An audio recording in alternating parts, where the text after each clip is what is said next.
the asylum. You should have never tuned in.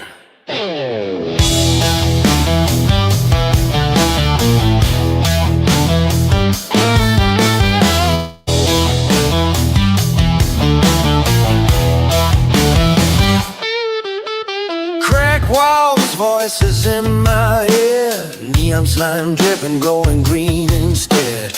Moonlight bleeding through the broken glass. You came for laughs, now you won't last. Mad cow eyes in the dark stare back, heartbeat pounding like a panic attack.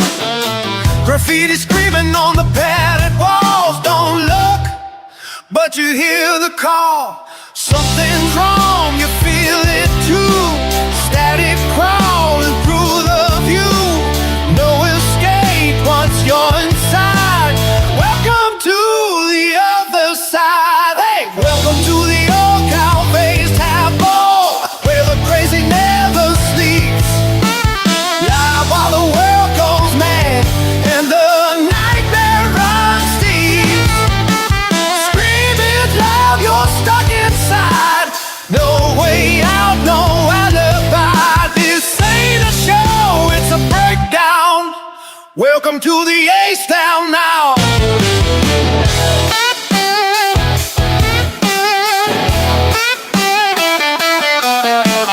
Gnats in the sky and chains on the door.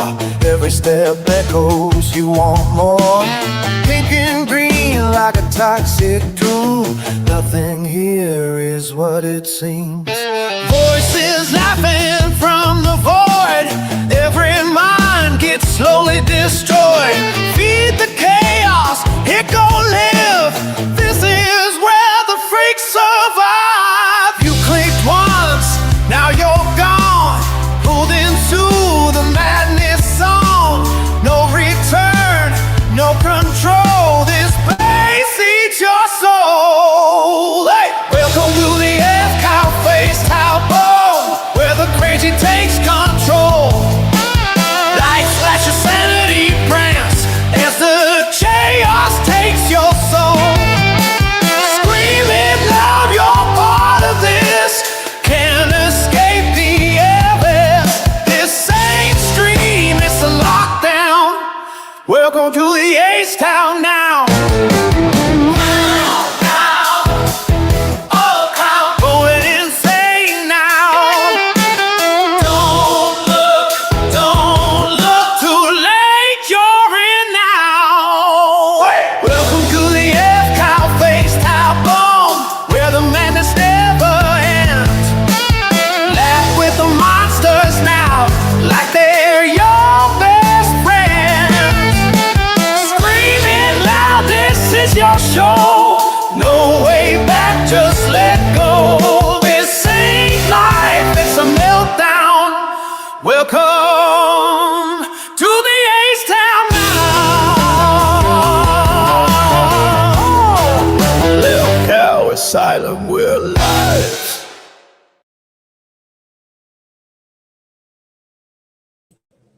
What's up, everyone? Welcome.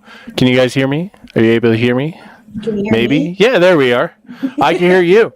Okay. Y'all, welcome to Lolcow Asylum and Lady Reaper. I'm so happy you were able to join us. I am fucking pooped from this week. This, even though like we took off last week, like I feel like we did like 5 shows last week because I'm like, it's been hot. It's been disgusting. Today was the most disgusting fucking day I've ever had. It was just ew. That's all I have to say is ew. It was humid. It was disgusting. I don't want it again. I felt like I was back on the East Coast, and I don't want it. Well, it's been disgusting here too. You all can fucking keep that shit. Keep it on the East Coast because I don't want it. No. Well, how was your week? Or 2 weeks, technically. Anything exciting happen? It's only been a week and a half. What are you talking about? It hasn't been 2 weeks. Okay, well, a week and a half. In a week and a half, what? Anything exciting happen? A lot of drama at my house. Like, Well, yeah. my Well, neighborhood, IRL drama is always Yeah. a thing. Your house. they switched our truck day, so now our truck is on Wednesdays, and we had a truck on Friday and a truck today, and it's just been a crazy week. Like, yeah, but I finally got rid of my Camry. It went bye-bye today. Yay! Crush that motherfucker! Crush it! Crush it! It's got a lot of sentimental stuff with it, but it was kind of hard to let it go. But I finally got it to where it's gone. So we got rid of that today, and I got some money for that. And what else? Nothing. My life. I mean, you see it right here. You're go a lot out like and me. do anything. I mean, I went to the campgrounds last weekend. Was it last weekend? So last weekend or the weekend before? I can't remember. Yeah, you went fishing. Not this last weekend, but the weekend before. Yeah, and you went fishing. That was good. I mean, we talked about that a little bit on our last show, so I don't really want to go into detail about it again. But it was relaxing. I'm trying to decide when I'm going to take my next vacation. I was going to wait. What's up, September. Ohana? Hey, sister. But this weekend was a very long weekend for me. That's why we didn't go live Monday night, because I had to work Monday night. And you had to go back to work. That was the most important thing. So you worked the entire fucking day, and then people can't fucking realize how to not be fucking morons. Sunday. That was Sunday. Was it Sunday? It was Sunday because I worked. It was my day off. Yeah, I worked from 7 to 3 and then ended up having to go back because people were morons and didn't know what they were doing. So I had to go back because my boss wasn't back from vacation yet. So I ended up having to go take care of some business. And so I was fucking bosses after that. And then I closed Monday night. And then yesterday I overdid it all weekend. So I was in bed all day yesterday. I didn't touch my phone. I got up a couple times to go to the bathroom, but I was in so much pain I could not get out of bed. So, not saying I'm feeling too much better right now, but I'm better. I'm enough to Life with Ron with the 5 gifted memberships to Lady Reaper. And you got one. Did I get one? Oh, thank you, Ron. I can tell you, thank you. One day, I will be monetized, and you'll be able to do that to you. Send me members and all that other shit. Thank you so much, Ron. I know Lady Reaper really appreciates it. I do. And, okay, Ron, you go take your shower. Thank you. I appreciate the views. I will take the views. If for some reason you feel absolutely awesome and you want to donate to myself or Live with Ron gifted Eclipse King, in the future. Yes, in the future, I'll hold you to that.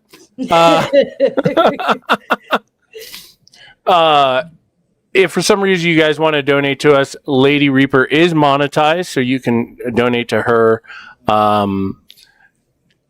through monetization through that, or her buy me a coffee. For me, there's a QR code up in the corner there, or a link that will be in my chat fairly soon once my Nightbot realizes I'm live, that you guys can go to and do that. I do have it set up for TTS, so I'll be able to hear it and give you guys the okay. Eventually, I'll figure out how to get TTS to link between StreamYards and all that, so people can hear it. Yeah, so have you heard the news, Lady Reaper? I have. Even though I was out of it in a way, I still heard the news. Ooh. The news. Well, let's fill you in. As everyone knows, earlier in a few months ago, a few people left the LCU to do their own thing.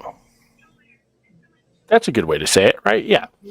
I ended up getting banned for helping a certain person in their endeavors, let's just say. But here's the thing. One of them went back.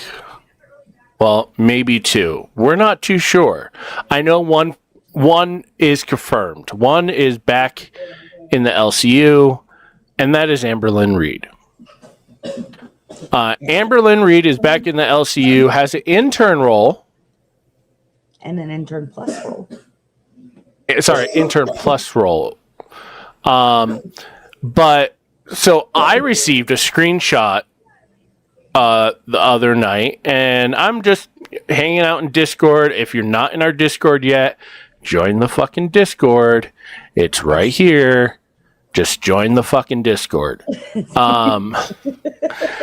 We hang out there a lot. But so I'm hanging out in Discord. I think I was watching a movie, and my fucking what's up, Glooms? And my Discord goes off, and I was like, "Who the fuck is messaging me?" Well, it was a person within the LCU that messaged me, and it was a screenshot. Here, you want to see the screenshot? I do. Okay. Well, here's the screenshot. Who do we have in here? ALR, which is Amber. Glammy, well, that makes sense. Snowgoth, that also makes sense. Turbo, that also makes sense. Twiggy, that also makes sense. But there's other people in there that I don't want to mention because they're not worth my time or worth my energy to mention. You could see it up on screen if you want. You're more than well. I'll wait a second. You can screen capture it, clip it, do whatever you want. But I just found it interesting that she, waddled fucking back to fucking Keemstar. I knew he was coming in. She must be either running out of money or is low in self-esteem. Mm-hmm. Or both. Probably both. I would say both. So that was interesting because the what I got was Amber's back in the server, and I was like, what? I cannot play with. I was like, are you serious? Like, are you fucking serious? She's back there after all this shit? Like, yeah, people just love being walked all over or used or. I mean, hey, listen, to walk over her requires a fucking stepladder, okay? Maybe a mountain. That too. That's like, hey, we have some 14,000 foot mountains here. She's like that 15 or 16. Walking over her. I know. Hey, I wonder, the step things you step on. I mean, it would be easy for your feet. We would need exercising. a hydraulic lift to lift just exercising there, Anyway. Holy moly. Well, it's been a couple weeks. Amber's back in the LCU. It seems like a few other people are heading that way. Not too sure, not confirmed, not confirming it. But, unless they were like, what do they do? They join a chat, and then the chat is also open in their hot micing. They're hot micing into their. It could have been hot micing into their server or recording it for future shows or whatever, because that's a thing. They're not getting content from anybody else. Yeah. Well, such a shame. That's pretty much how we're done. We're done talking. Yeah. She big girl. She a big girl. Did you like my screen? Sorry, my thumbnail today. was interesting. Let me see if I can grab that again. I always found this one funny. Where the fuck did... Oh, there it is. Tells you, back in the barn with her ears. They used the cattle dogs and got her back. Yeah, well, you know. They had to work pretty hard to get her in there. But I'm wondering. I'm just wondering what the back end of that was. Like, how did he get her back? I'm sure there's money involved. Yep. Sure there was. But that's pretty much LCU drama that's happening. And as much as we're gonna fucking talk about it, let me go grab our first little clip here. Which one am I doing? A little different this week. It's not Lolcow. Oh yeah, explain what we're doing. We are looking at different options. We have some clips of some crazy police videos, I guess you could say. Like, yeah, just odd things that happen being a police officer. I was watching some and I thought it was pretty interesting, so we're gonna share some with you guys and react to them and show you how stupid people can be. Hey, listen, people can fucking be really freaking stupid. I will tell you that. I've watched a few of these. Some of them are just like, you're a fucking nut. This one right here, I am going to have to keep my mouth shut because I might break TOS on it. What's up, Crash Out official channel? Welcome to our live. Thank you so much for giving us your time and energy. We appreciate everybody who comes and watches us. Yes, absolutely. I can use all the fucking views and watch hours as possible. If you're watching Lady Reapers and you're in her chat, absolutely amazing. Can I just ask? I know it's you, Freshie, dumbass. Fucking A. I was giving you a shout out for your fucking channel so people can go follow you. Okay, whatever. So if you guys are on a phone, I ask, because I don't need the watch time, if you will come into Asylum's channel. If you're on the computer, open another tab and come into Asylum's channel. Mute one of them. Yes, but mute one of them because otherwise you'll hear us twice. You don't want to hear us twice. Trust me, you don't want to hear us twice. Hearing us once is enough. But Jesus Christ. All right. So what are we about to watch here, Lady Reaper? You've watched both of them. Okay, so this video, the lady, you'll see what actually happens, but she is, I don't know how to say it other than fucking mental. Like, seriously mental. Like, I don't want to give it away. I'll react as it goes along. But as you can see in what? You can already see the fucking tire here. That's like pulled over. She got pulled over because her tire is missing. And her back window, her back window is completely shattered out. But the reason why all of this happened is what's going to make me break TOS. So, okay, well, we're going to watch it. Let's see what happens. Yes. So you'll just have to watch and see. Make sure that's up. I need to bring up my voice. Sorry, my whatchamacallit, so I can make sure that's nice in there. All right, here we go. Let's watch this shit. What's up, Queen? It began as a routine call in the early hours of May 20th, 2022. Police in Orono, Minnesota received a report about a suspicious vehicle. Shattered rear windshield, sparks flying from the bare rim of a missing tire.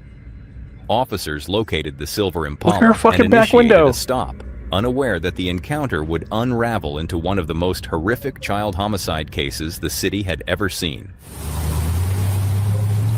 What the? If you guys are wondering, they just found a child in her trunk, deceased. What the fuck? Fucking put that bitch in prison and throw away the goddamn That's key. why I said, okay, if you want to continue watching, that's fine. I know, It's a very you long- don't like this word, but this fucking cunt should fucking go to the deepest part of the goddamn fucking prison and stay there for life. But I'm going to tell you right now, you are not going to like the reason why her back window is busted out.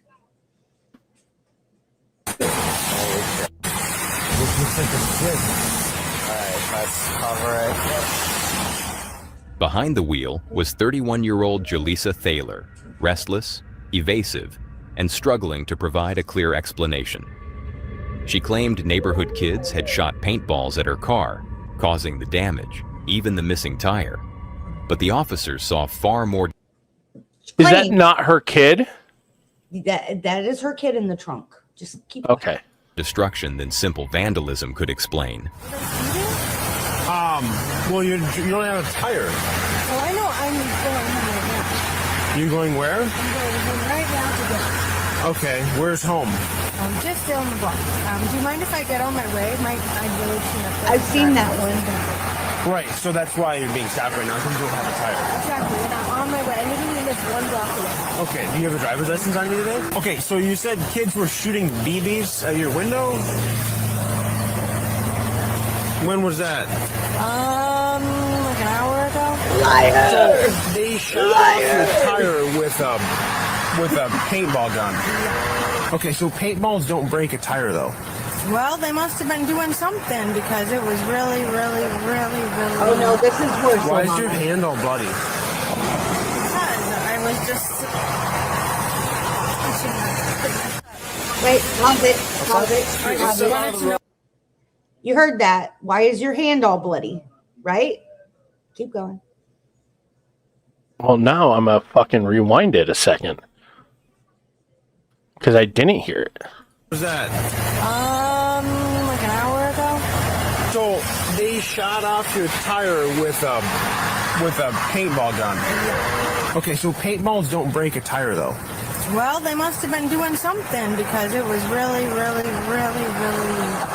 Why is your hand all bloody? Because I was just. What's that? I just wanted to know if I could go home. Let's step out of the road right here. I just wanted to put a tire on my car because it's super. Yeah, we got a lot going on here, but let's get out of the road because I don't want to. View Apartments, if you know where that is, right across the street. Man, let's get out of the road later. So all this happened because kids were shooting BB guns at you. And I saw some kids shooting at my BB or at my tire. And I yelled off the window. I said, "Excuse me, you guys, that's my car. What are you doing?" And I ran out there to go get them. Didn't get a chance to wash my hands or anything. And then I noticed the tire was like peeling off.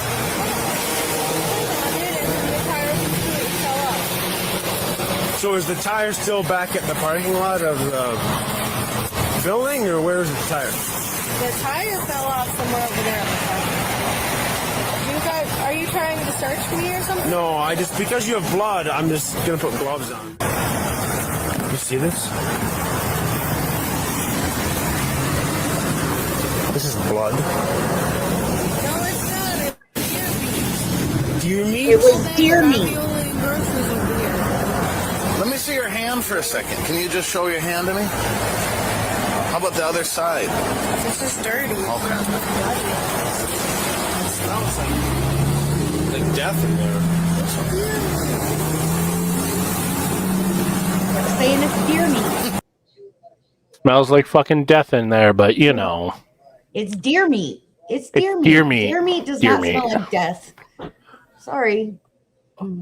She had ravioli and groceries in her car, and when the window exploded, it exploded all of them.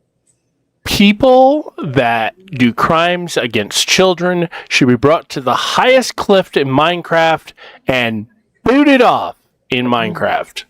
Because fuck them and fuck their brains. Just wait. Trust me. I don't think we have to worry about you breaking TOS tonight. Yes. Believe me, I got it all out when I watched this originally. I mean, oh my God, look up in there. Okay, this is like, did you look up? So what happened in this corner here? Sure, so I had bags of groceries there. I had some deer meat, I had some ravioli cans, I had some veggies, and those people broke my window, so I had to throw all my groceries away. Let's start 06 and just, yeah. That doesn't explain why there is red residue, and that's what I'm going to call it, residue on the ceiling of your motherfucking car, lady. It wasn't just red residue that they seen. Do they say what it is? No, kind of guess that it had a little more in it than just red residue. Okay. Like a little bit of hair. Oh. So with what happened and how it happened, Yeah. I can guess that there was hair in that red residue.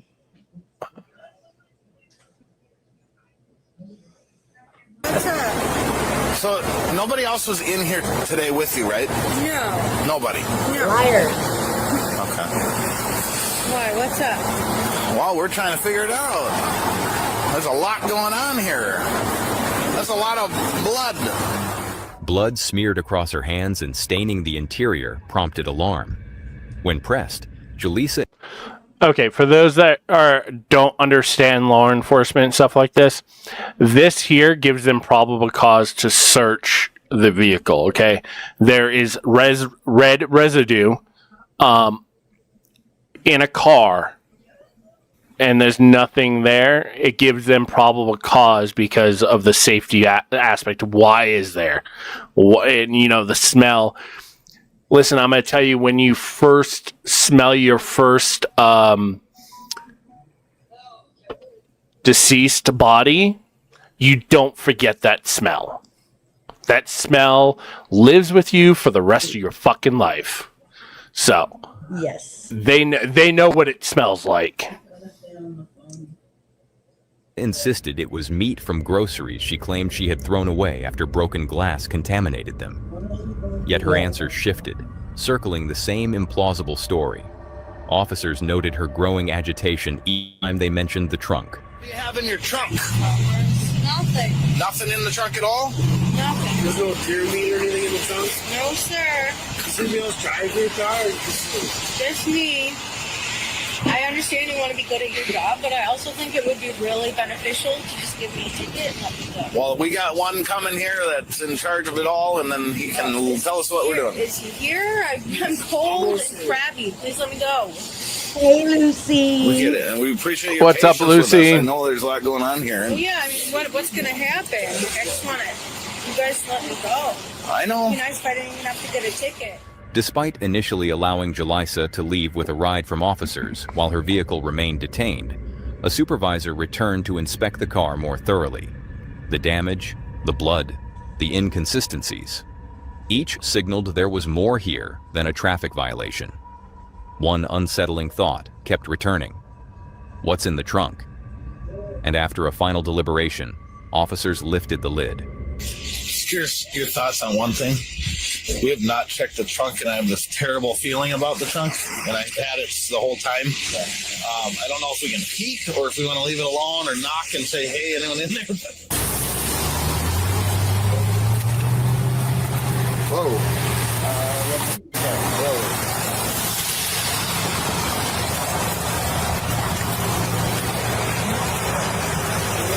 That might be the deer meat that she took out of the car to put in the trunk. Watch yourself. We don't know if it's loaded or not.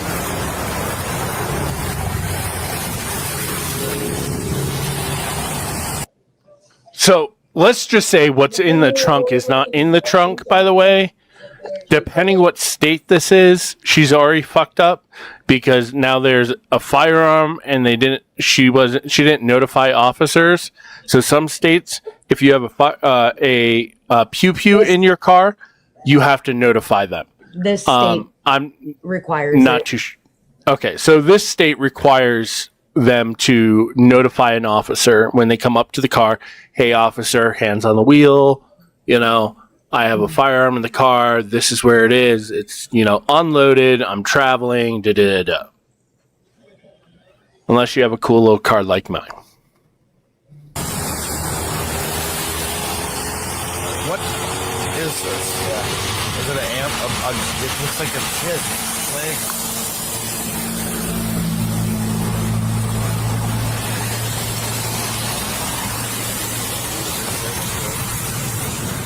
Okay. Oh, hey.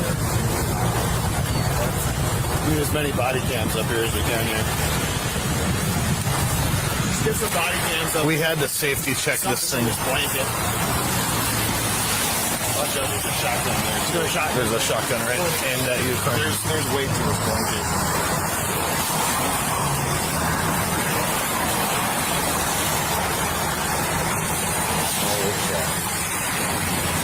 Let's cover it.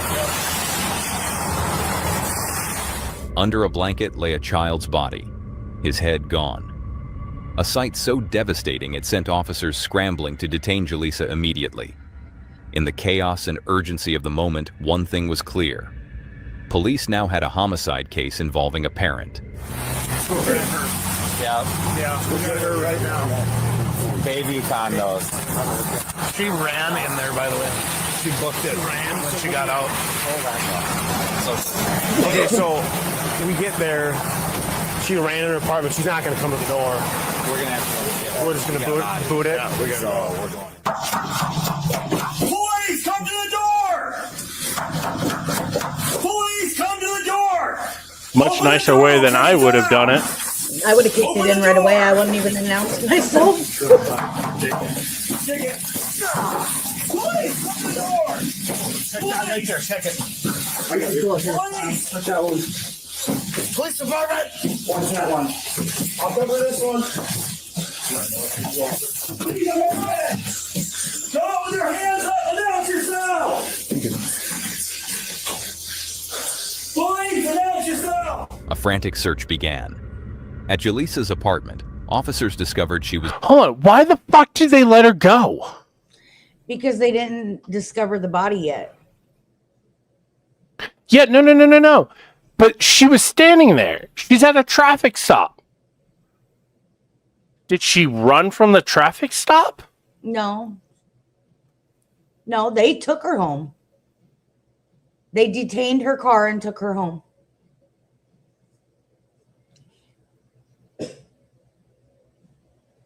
Fucking people. Gone. We are Blood-stained talking clothing churned about inside a running state washing that I don't machine. like saying. Surveillance showed Jaleesa leaving on foot minutes Because earlier my with a man accent later comes out. identified as her boyfriend, Rob.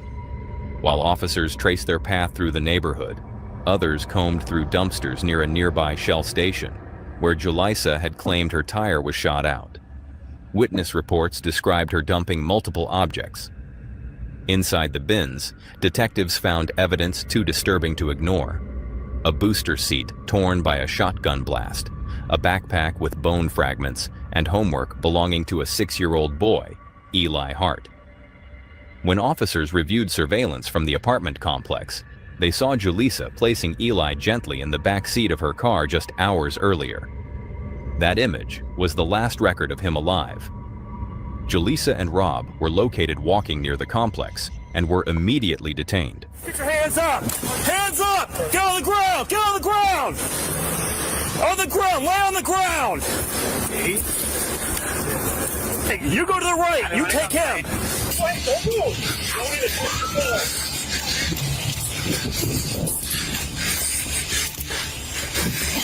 You want to double last one? I haven't sort of search it.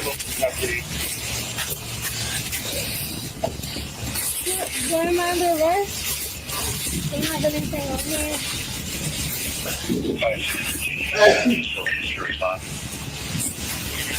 Hey, well, here. My way here. Might be less than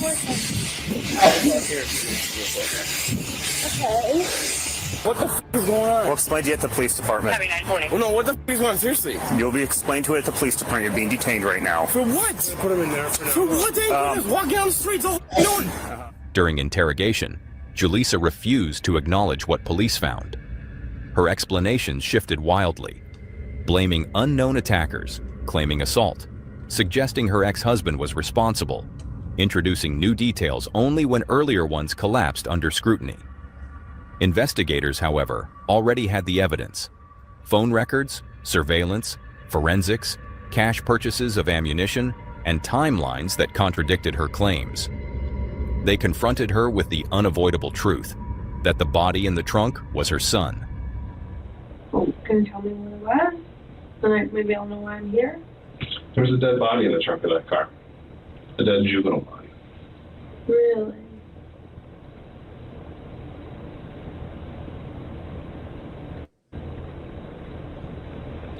Well, who was it? That's what I can't answer right now. That's why I'm here talking to you right now. The reason why we don't know who it was is because the head was missing. What? In my car?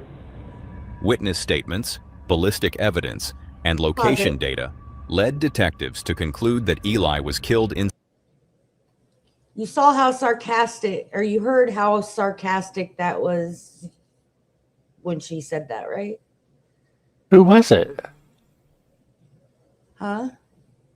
Who was it? There was something in my car? Who? Holy shit. Yeah. Can you see why I'm... This is the most disgusting story I've ever heard in my entire life.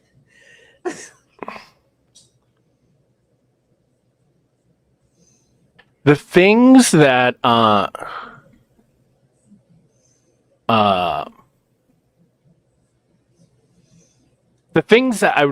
would do to her in Minecraft would go against the Geneva Convention. Can you imagine being a mother and listening to this? Holy cow.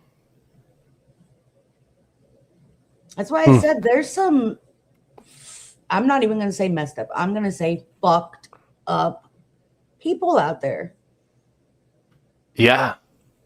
I mean, to There are. use a large pew-pew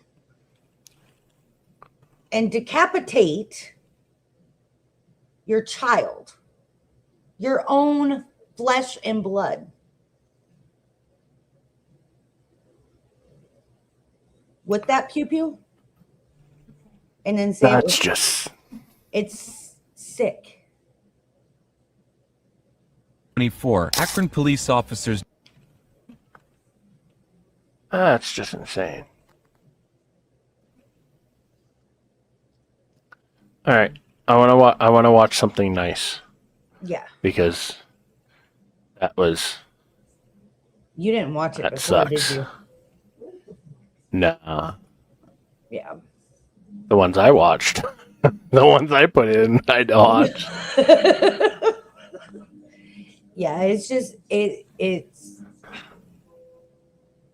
I cried, I got mad, I got angry, I spewed a bunch of words of what I would do to this woman in Minecraft, but not really. Yeah. That's why I was like, I can't talk right now. Because I was watching Jesus. This is what I was watching when you said my facial expressions kept changing. Yeah. I was cussing in my head. My thoughts were not pure. That's insane. All right, let's get on to something with a little bit more over, and then I'll share a story later. Okay. Here. Did this. It's all right. It's all right, man. Hold In on, February of There 2023, we go. Macomb County deputies were called to a man who appeared to be unconscious in his car. However, when officers arrived, they were shocked to find that the man was, in fact, conscious. It immediate attention. So what can I do for you today? You say you don't want to hurt yourself, right? No. Have you ever attempted anything like that in the past? Okay. Is there anything I can do to help you? I could use a hug. I'll give you a hug.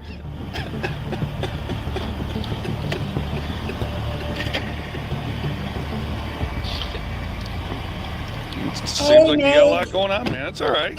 It's all right, man. It seems like a lot to take on, you know? Good, we can get you some help. Yeah, we can get you somebody to talk to and stuff.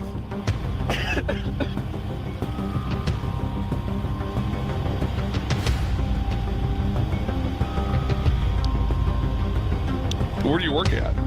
The man disclosed that he was headed to work, but parked by the roadside because he felt down and needed a break. He appeared overwhelmed and lonely, but the officers would show him that he wasn't alone. That's my name. That's for the Macomb County Community Health. You can call them and do it like if you're sitting here, you just call them and talk to them on the phone. You know, they're all professionals and they'll help you out. It's all right, man. It's all right. And if you need to talk, if you can't talk to them, You can call us. Call that number, dude. I'll come out and meet you. I'll sit down and talk with you. You can vent. all right. That's what I'll do. All right, brother. We need stand like it's Appreciate it. Hey, if you ever need anything, you just call, all right? Means a lot. Yeah, buddy. Thank you. I'm Jake, by the way. That's Fred. All right, Jake, Fred, I appreciate it. Yeah. For real. I Yeah. do feel a lot better. Good. Sit here for a minute. That's fine. Yeah, take your time, buddy. Thank you. All right. I appreciate it. All right. Of course. You have a great day, buddy. Deputies Jake Thorne and Fred Parasek, who were both 20-year military veterans, showed genuine care and compassion by simply listening. Being there for the man in arguably one of the most emotional 20 minutes of his entire life. And I struggled through a lot of things, and explaining to this young man that it doesn't make you less of a man to talk about your problems and everything. Sometimes people just need to get that off their chest, and it helps tremendously. If you're enjoying this video, please like and subscribe. The officers... So here's the thing. There are a lot of things in our world that are really fucked up, as we saw not 20 minutes ago. There's a lot of things that are fucked up in our world, right? There are officers that, and we'll see a couple of them in this, that should not have the power that they have, right? And then there's officers like Jake and Fred here, that when someone needed them at the lowest part of their life, they were there, right? Not all apples are bad in the bag. Right. Just saying. Understood and helped the man because they knew what being in that position felt like. The next officers saw a sick old woman in serious need of help. Please don't let me fall. Please don't let me fall. There was almost nothing they could do about it. It all started on January 4th, 2023, when an officer noticed an old woman helplessly leaning against a tree. Are you okay?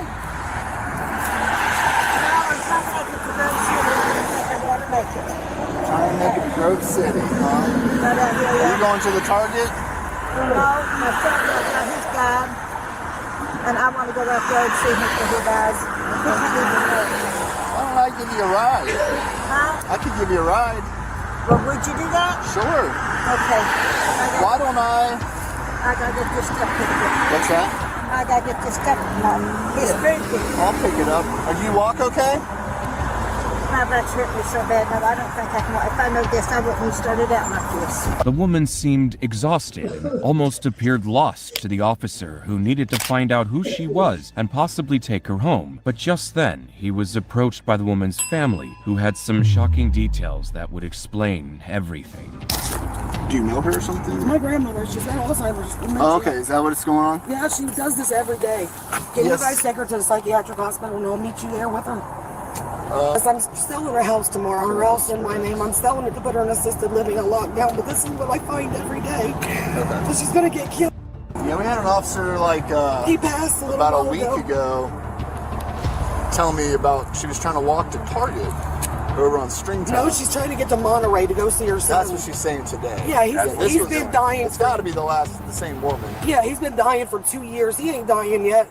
I'll get her as soon as my aunt gets here. She's on her way. Okay. And we both have power of attorney over her, and I'll take her out there. I'm not going to tell her where I'm taking her, but I got to do something with her. Okay. She's going to get. Yeah, let me try to get her away from that road. Okay, thank you. So she doesn't fall. The old woman had Alzheimer's and had walked from home with food for her assumed dying son. This was distressing and weighed heavily on her and her family. So while the officers tried to help out, they knew this was much bigger than them. Hold my arm. We're gonna go to the car. Yeah. I got Yeah, that's pretty close to home, Ron. We don't need to be out walking.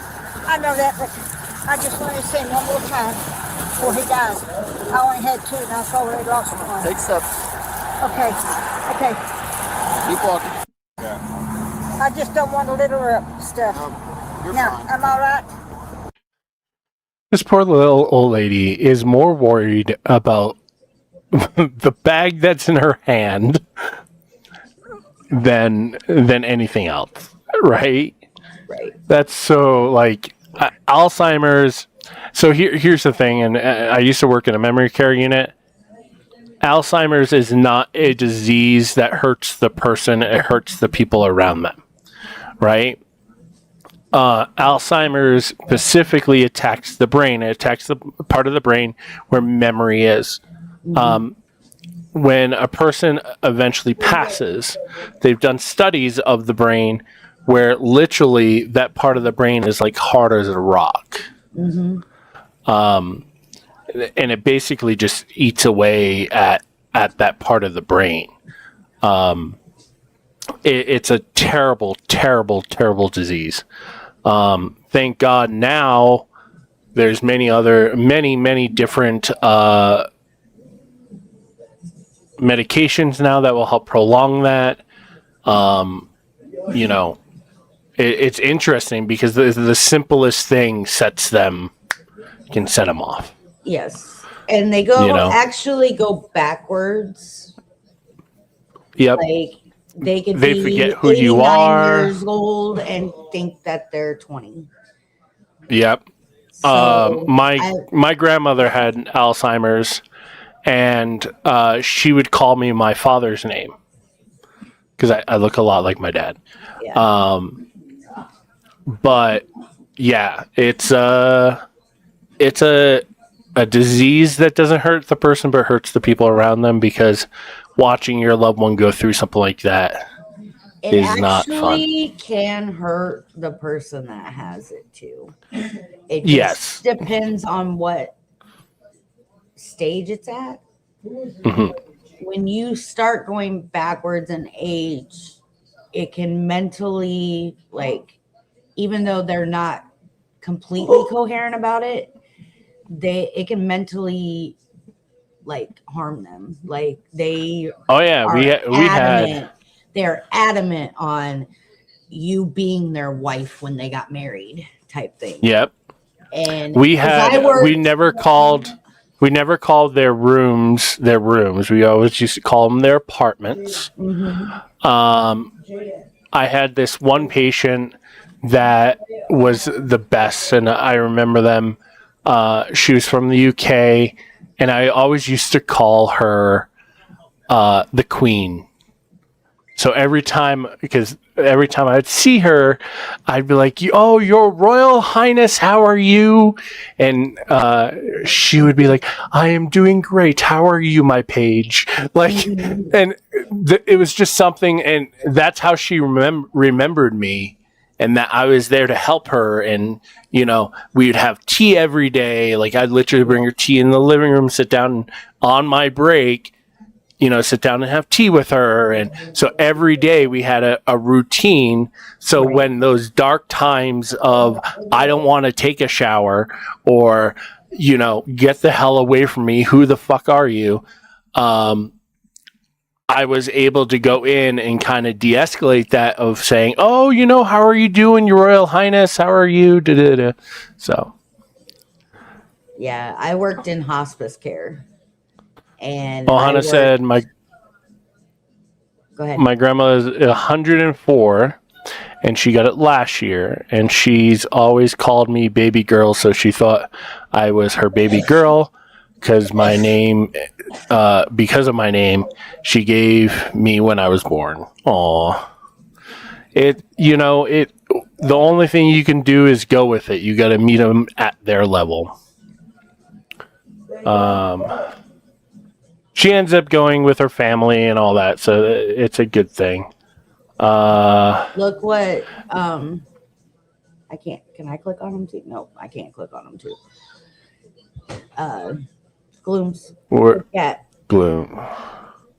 Up. Above the one right here. Okay.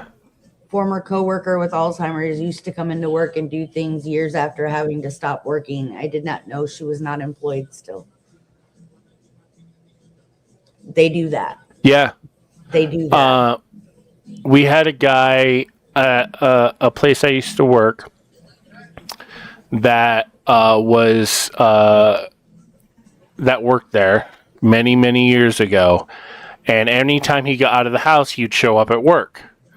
And we always knew, we knew who he was. So we would treat it like he was at work.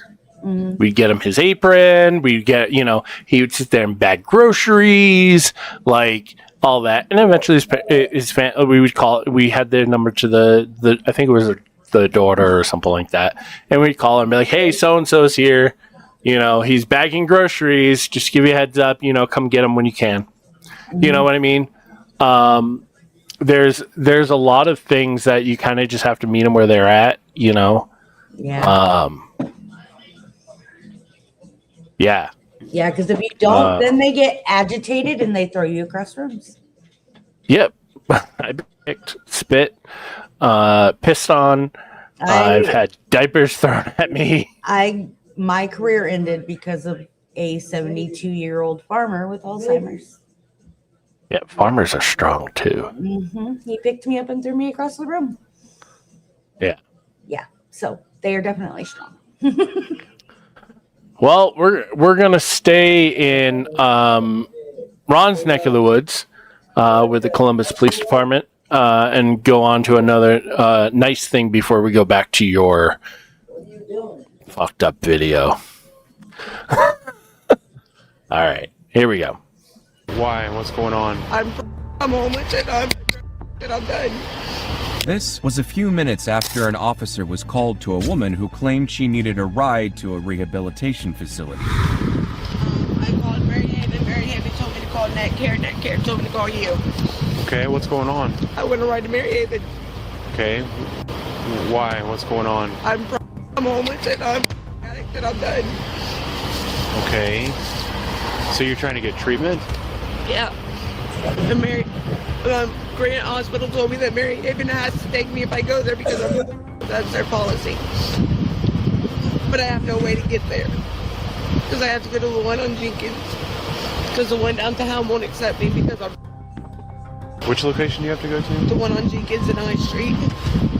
Jenkins and High? Their staff there at night? I called them at 1 o'clock. Okay. Clear yourself in the back of my car. The officer didn't know the woman or whether or not her story was valid, but he offered to give her a ride to the facility as requested. However, since 40 to 60% of drug addicts who start treatment relapse at some point, the officer knew that the woman needed all the help she could get to give her unborn child a shot at a meaningful life. Are you hungry? You want to go get a burger on the way? Are you in a huge hurry to get in there, or you want to take an extra 10 minutes? I'm fine taking an extra 10 minutes. I'm always hungry. All right. I think there's a McDonald's down here that's open. And I'm kind of hungry. Yeah. So what would you like at White Castle? Just a couple of cheese sliders. Okay. Anything else? A small Coke. Okay. You want to make it a meal? Yeah, that's fine. Okay. Hey, can I get 2 number 2s? A Coke with 1, and then I just make it 2 Cokes. Ketchup or anything? Here's what I love. Listen to this. All right, now, are you Wait gonna for let me it. pay for it? No. All right. Well, thank you very much. You too. All right, we'll go around the corner. Would you like to sit down and have your food, or you want to come out? What do you mean? Yeah, if you want to come out and stand up and eat, or if you want to sit down. I don't know if you've been. I'll stand how up tired and you are. Here, we'll get up on the hood of the car. Okay. The officer never judged, lectured, or talked down to the woman, but instead got her some food and took time off of his shift to enjoy a meal with her. He wasn't mandated to, but he went out of his way to treat the helpless woman with dignity and kindness. You really just been living out in that field? Yeah. Do you have other kids? Yes, this is my 5th kid. Where are the other ones at? I'm in Kentucky with my mother. Okay. Are you gonna try to get clean and go down there? I'm probably not going to go to Kentucky. No. But that is my goal, is to get clean and get Kaylee and Raiden back. I want Damien and Mason back, but they're 15 and 14 now. Go down there, they're doing really good in schooling and everything, so I don't want to take them from her. And they'll be adults in a couple years anyways. Like, obviously, if they say, Mom, we want to come with you, I would get them as well. But my baby girl turns 5 on Friday. Tomorrow. I've got a 5-year-old. Yeah. Yep. 5 and 7. And I turned 40 this weekend. Oh, wow. Well, happy birthday. So here's the thing. This officer did not need to share anything. This officer didn't even need to give her a fucking ride, right? He decided he was going to give her a ride, and guess what? Hey, I'm homeless and I'm pregnant. I'm probably fucking hungry. So he went to White Castle and got her a White Castle. White Castle wouldn't let him pay for it. And then stopped and sat there and shared a meal with this woman. He did not have to do any of it. That just Again, shows you that there's still humanity out there. There's still humanity in that profession, right? When are you due? January 11th. There's definitely some stuff going on right now with the stuff that you're using in the baby too, so it's best that you get in someplace. Right. Rather than off the street. I didn't want to leave my husband, like, we didn't want to be separated. Well, but this is a little bit more important. It's more important to take care of me and my baby. You don't plan on seeing him anymore? Nope. Well, I mean, if that's the right thing to do, then I hope that you stick to it. But most of the time, people don't stick with that story and they go back on it. This is the 3rd time I'm done. I want my baby girl back. And he obviously isn't going to do nothing to improve our situation. Because it just keeps getting worse. I gotta quit being... Now, only if fucking Shani would fucking get that through her goddamn head. Right? She would still have her kids. What? No. Picture addiction over. Just saying. Just saying. selfish and thinking about me. Yeah. Because I brought kids into this world and it should be about them.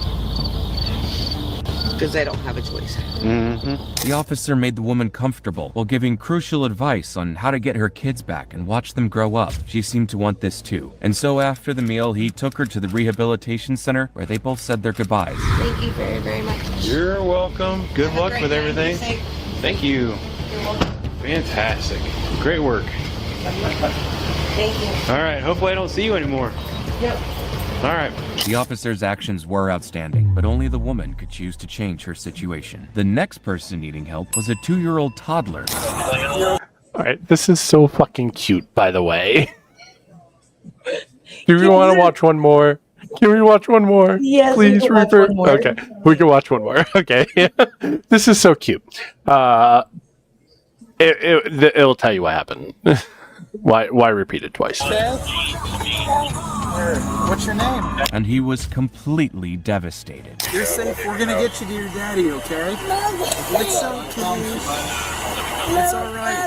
On March 1st, 2024, Akron police officers noticed a vehicle reportedly stolen with a 2-year-old still inside. So while some officers searched for the car thief, one officer decided to stay back and be with the kid. You okay? Here, what's your name? You don't know your name? Alright. Here, let me get you out of this person. You okay? It's okay, let me get you out of the person. Savings with MyPerks. Find your MyPerks now. You want to sip your water? The vehicle owner reported that he parked and went into a store, only to come out to see that the car was gone. So the baby was all alone in the car for over... Okay, motherfucker. You have your fucking 2-year-old in your fucking truck and you leave it unattended and the car's running? Idiot. Fucking Idiot. moron. An hour with no idea where his father was, leading to this emotional reaction. Check this out, you like flashlights? No. It's okay. Here, you want to hold this? No. No? Alright.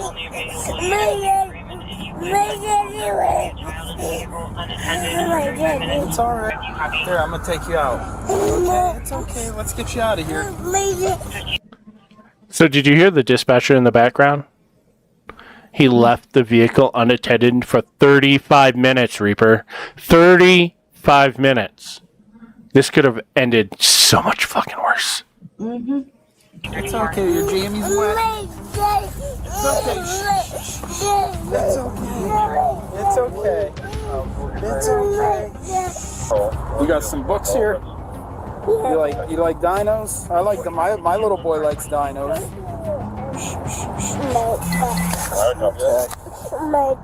It's okay, buddy. Here, I'm gonna lower this tailgate. We could just sit right here, okay? You probably been sitting in there. All right, thanks. All right, we're gonna get you to your daddy, okay? You're all right, buddy. You got any snacks in this bag? You want some snacks or something? I might have snacks in my lunchbox. I'll look. There you go. Hey, I found some pretzels. You want some pretzels? The officer had a son, so I even want though he fucking could have handed pretzels. the kid over I want to my someone else, fucking he daddy. knew that the child was in a very vulnerable state and wanted to calm him down, no matter how many times his attempts failed. Can I put these socks on your feet, buddy? Keep your feet warm? Here. There you go. Your daddy, I know. We're gonna get you to your daddy. We're gonna get you to your parents, okay? We're the good guys. I know. It was scary, wasn't it? Let's let me see that foot, big guy. How old are you? 3? No. Are you 2? No. You got a jacket in here? There might be one in the back seat. There's a stuffed animal if you want to grab that. Oh, it's okay. It's all right, buddy. You're okay. You're all right. You're a brave boy. For those that are also watching this, the person that's walking around that just has a vest on, that's probably a civilian observer or on a ride-along or some shit like that. You're a big brave boy. We're going to get you home to your daddy. Think it's gonna work? You're the father here. Just wrap it around him. Yeah, we could just. Yeah, here. We don't want you to get cold. I just uncle part-time and every now and then babysit. There you go. Luckily they found him, dude. Hey, thanks for your help. You're okay, bud. If I would have found this guy running. Oh yeah, for sure. For sure. There you go. For sure. You're all right. It's okay. It's okay. Look how cool this is. Look how cool this is. It's okay. Have a seat. You're okay, bud. Yeah, let's keep you warm. It's okay. You want some more water? You want more water? It's okay. It's alright, buddy. You're safe. We're gonna get you to your daddy, okay? It's okay. It's alright. The officers repeatedly reassured the toddler before returning him to his father, and the suspect was eventually found and charged with kidnapping, abduction, and grand theft. While being nice to victims might be expected of officers, this woman was accused of stealing. Your dad should have been charged with something too. No. Okay. But the officer's response to that would leave you shocked. On December 6, 2022, a Wisconsin police officer, Connor Hemling, was called to a Walgreens concerning a woman caught shoplifting. Hi, ma'am. Do you have stuff in your coat right now? No. No? Okay. Employees said they saw you stuff from your basket into your jacket. No, I just went and I just put all my stuff back because I was supposed to meet my other half here and he never showed up. I just tried calling him, actually. Okay, so if we search your jacket, we're not going to find any items? I'll give you an opportunity right now to take everything out. But it's going to be your one and only opportunity. If you take everything out right now, we won't press charges. We'll just give you no trespass. I think that's a fair deal. Otherwise, if there is we'll file charges. Okay, fine. I have a hat and gloves. All right, there we go. The woman lied to the officer, but was caught almost immediately. She was lucky not to get a theft charge, as the store only wanted her trespassed for stealing. But there was something about the theft that moved Officer Connor. Do you have an address that you stay at? No. Are you working anywhere, Jane? No, it's just cold outside. I don't have any money. I just wanted a hat and gloves. I get it, but you can't be stealing it, okay? Do you have anything else on you? Just that and gloves?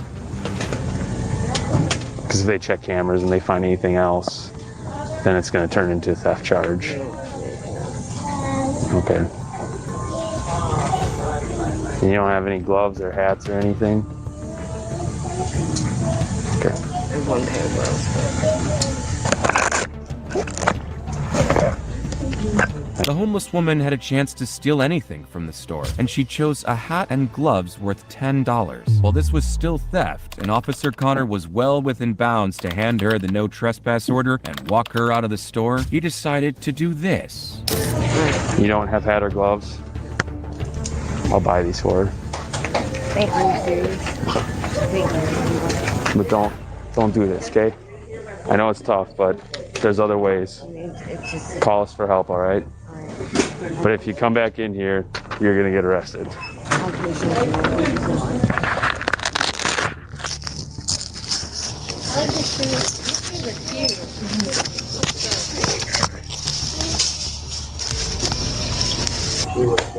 you so much. Again, it's cold, but $9.47 ain't worth, you know, especially like if you're out on bond and stuff.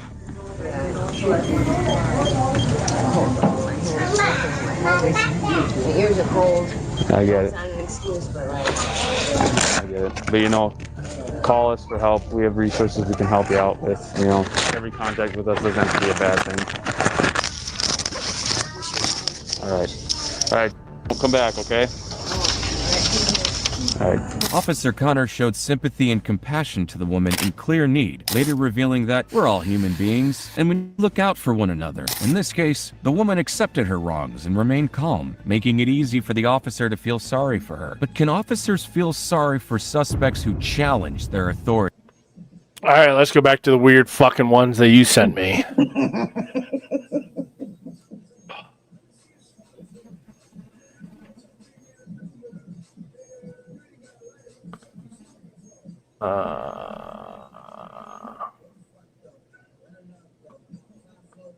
Get away from that one. That was the boyfriend. It's still on it. Is this one still on it? No. In another quiet town, a mother sensed the threat long before anyone else believed her. She literally attacked me from behind, or from behind side. I was facing the lake. I have a... No. Oh, you have some on your stomach?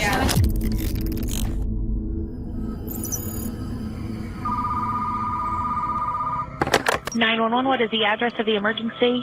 Someone came up and just shot my assistant manager. Where is the shooter? I don't have enough information. He's gone. He left in his car. He literally left a second ago. It began with a 911 call outside an office building in Carrollton, Texas. Gunshots, panic, a co-worker begging for help. When officers arrived minutes later, they found 24-year-old Alyssa Burkett lying near the entrance, gravely wounded. She had been ambushed as she arrived for work.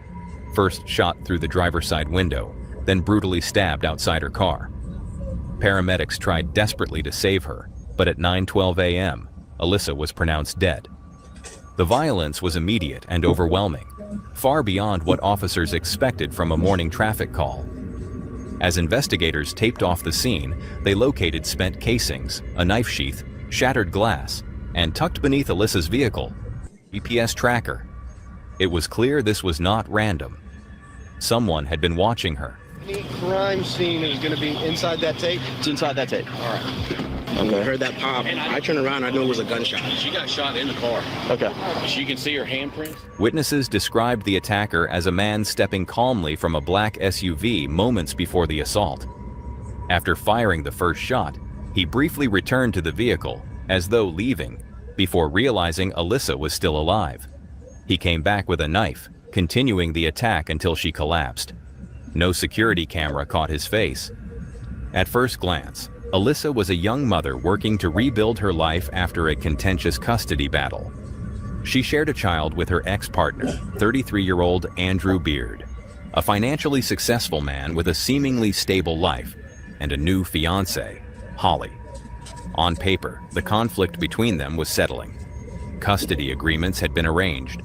Messages showed an attempt at civility. But beneath the surface, fear lingered. Alyssa told loved ones she felt watched, followed. She sensed something closing in. She even said, I think he's the kind of person that's going to try to kill me. And he did. And he did. Before Alyssa's murder, troubling signs had already surfaced. A month earlier, officers responded to a report of suspicious activity around her car. A caller named Frank had claimed someone was selling drugs out of a Toyota Corolla matching Alyssa's license plate.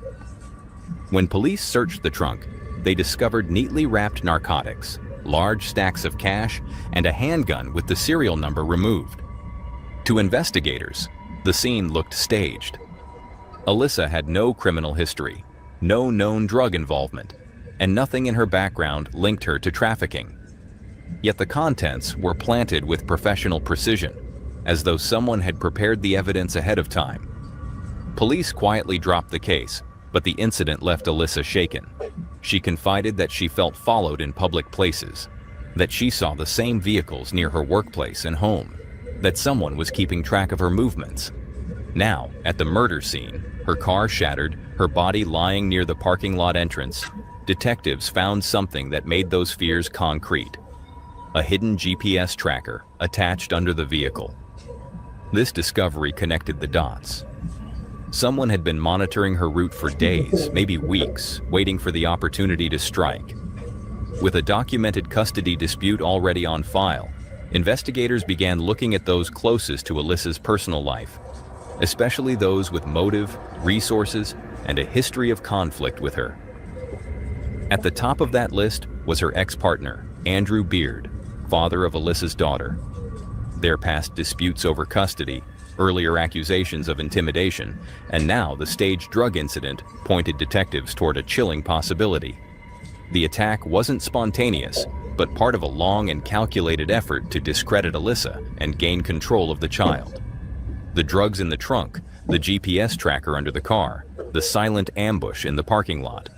It all formed a pattern, one that now pointed directly to Andrew.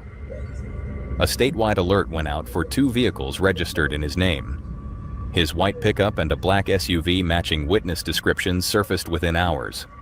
Police stopped Andrew in his truck, with Holly and the toddler in the back seat. The daughter's in a car seat in the back seat. They've been pretty cooperative.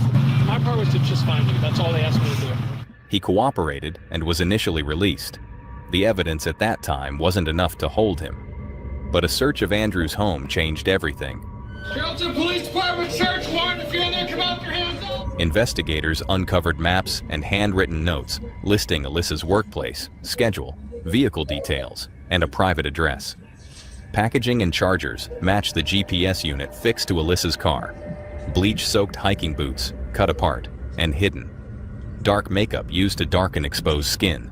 A fake beard. And in the SUV, forensic testing confirmed Alyssa's blood. When placed together, the pieces painted a chilling truth. The attacker had disguised himself, stalked Alyssa, and struck with calculated violence. Andrew Beard was arrested again, charged with her murder. Beard's bond is set at $1 million. He is currently in the Dallas County Jail charged with murder, and police say it's very clear this killing was not random, it was planned, and it was personal. In the days that followed, investigators turned to Holly, the woman engaged to the man now behind bars. So I just told all my friends and family that I'm engaged to the most wonderful man on the planet. Yeah. And now people want me to believe that he's not that. And there are so many emotional roadblocks for you to try to believe that. I get that.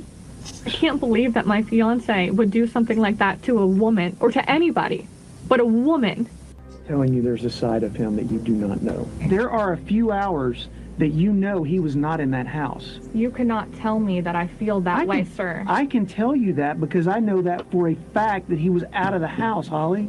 I don't know that for a fact. I am a total stage 5 clinger girlfriend. I'm always up his ass. I find it hard to believe. She insisted Andrew was home at the time of the killing, clinging to the belief that the evidence could not possibly point to the man she planned to marry. But detectives saw something else: opportunity, motive, and shared planning. A Rowlett man accused of shooting, then stabbing to death the mother of his child is free on bond this afternoon. And the victim's family believes he is a threat to public safety. Weeks later, after posting a $1 million bond, Andrew walked free, only to be rearrested on a federal weapons charge involving an illegal silencer. Rowlett man accused of murdering the mother of his child has been arrested on a new charge. Many people could not believe that Andrew Beard was out of jail after posting a $1 million bond. Now the U.S. Attorney's Office for the Northern District of Texas has found a way to charge him federally, and he is right back behind bars. Meanwhile, Holly disappeared soon after, abandoning her apartment and relationship, resurfacing in Michigan under a new identity and life.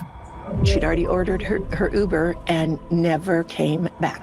Then came the moment investigators had waited for. Facing mounting federal pressure, Andrew agreed to talk. If you were to ask me whose idea was what, drugs and the planning of drugs was Elkin's, it was made very clear to me that your previous methods aren't working. This is what you're going to do now in order to prove that that you're worthy. He claimed Holly orchestrated the surveillance, planted the drugs, proposed disguises, and pressured him to eliminate Alyssa, describing her manipulation as a relentless test of loyalty. Like, I was emotionally drained, and at that point, I just basically said, okay, and became submissive to whatever she wanted me to do. That's the task I did. It was, you're going to dress up as a different person, essentially. You're going to wear this dark makeup. That was her plan. That was how it's going to be done. It does look planned out because it was. The process was planned out. According to Andrew, the plan had been rehearsed, refined, and emotionally coerced over 2 weeks leading up to the murder. Evidence recovered months later from receipts, GPS logs, and deleted messages supported parts of his confession. Prosecutors argued that while Andrew committed the attack, Holly engineered it, the killer and the architect. In April 2024, Holly was charged with conspiracy to commit murder. The case shocked Texas communities not only for its violence, but for the layered... Sorry, but this bitch without makeup is fucking ugly.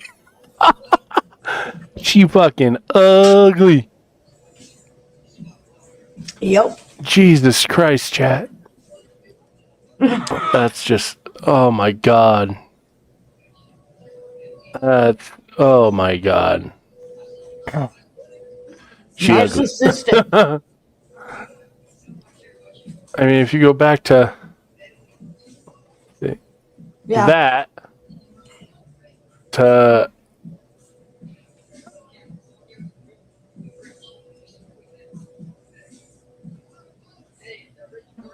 that. Don't even look like the same person. No, I don't. Wow. Deception that hid it in plain sight. A custody battle, staged evidence, digital surveillance, disguises, and a fiancé who would later claim innocence while standing beside a man living a double life. Alyssa's death exposed how obsession, control, and jealousy can metastasize quietly into something lethal, planned not in a moment of rage, but through careful calculation and emotional manipulation. In the end, a mother's warning proved devastatingly accurate. She had once told family, "One day, he'll kill me." And the morning she arrived for work, someone made sure of it. What is that? That was, I think, one of my favorite things that we did. It was always me and her, my best friend. Like, that was my person. I want Mama.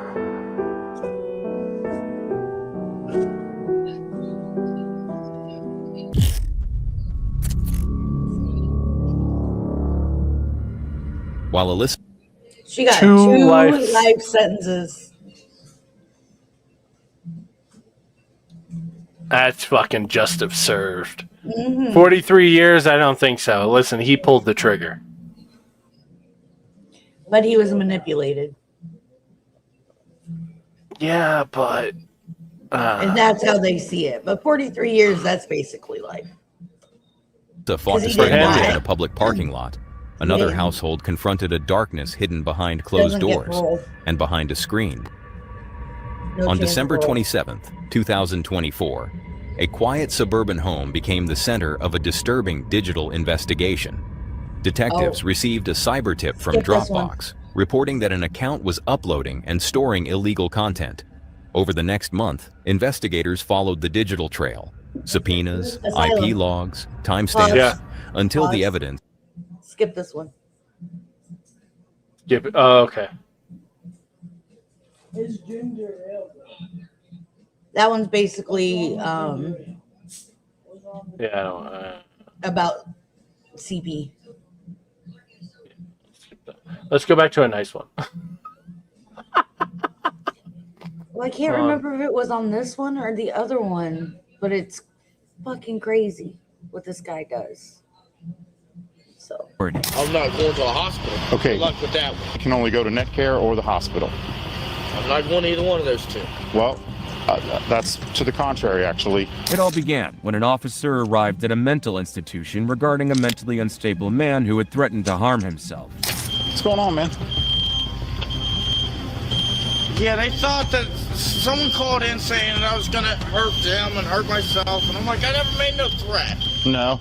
No, I don't even know where this came from. People call the police all the time, man. No, they didn't call the police. They called the shelter. They called the shelter directly. Oh, Netcare, and Netcare called them, and I'm like, I never called Netcare, so I don't even know where this is coming from. Well, what? I'm not gonna hurt myself for no one. I just want to go to bed. Did you tell anyone that? Did you send a text message or something like that? Why would they call us and say that? I was frustrated at the hospital because these people wanted me to get a COVID test. When I already had the first vaccine, I already just had a COVID test yesterday. I understand that. Hi. What's going on? I don't have COVID at all. And I'm not going to hurt myself. When he got here, he indicated, well, no, I didn't say that. But then he was like, then he made the remark of hurting himself.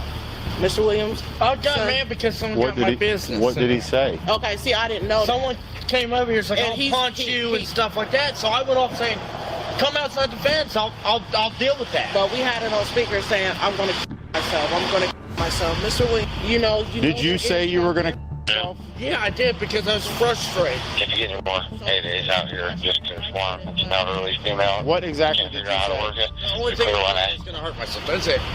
What did you say? I need verbatim. All I said is I was going to kill. That's it.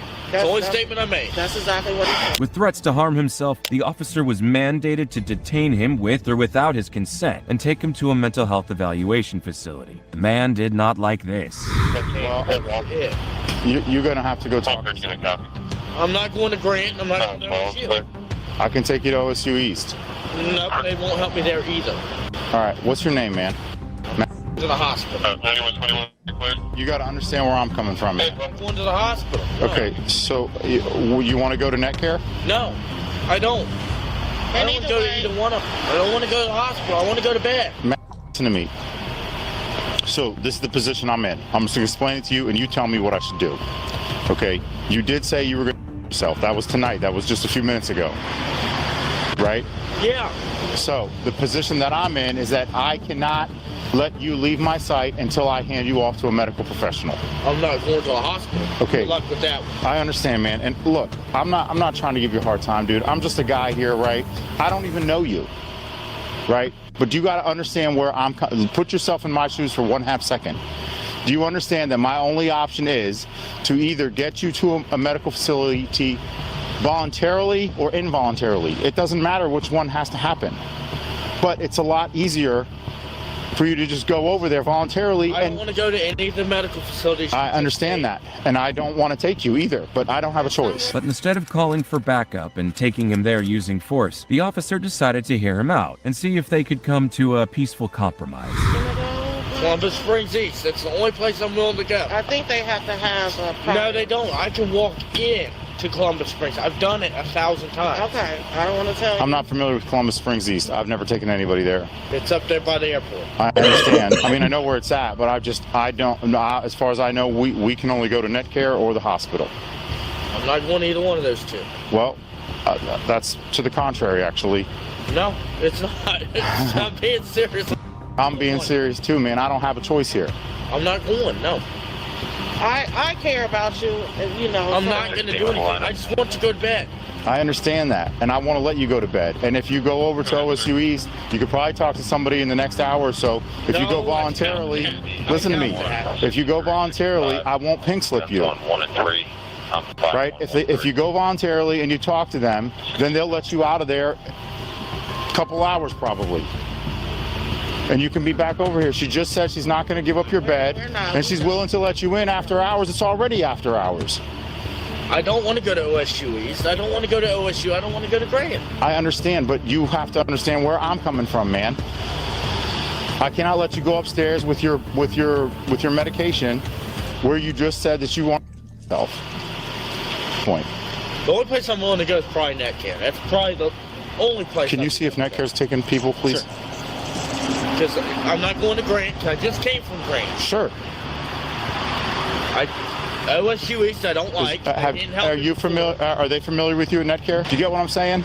Yeah, I could call Columbus Springs East, and they can tell you to bring me. Okay. If you want to call them and they'll let you in, I'll give you a ride out there.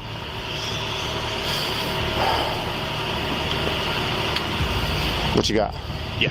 They are? They're accepted people. Okay. So he should be good if you want to go there. If he gets a hold of Columbus Springs East and they'll take him, we'll just give him a ride there. If not, we'll take him out to Netcare.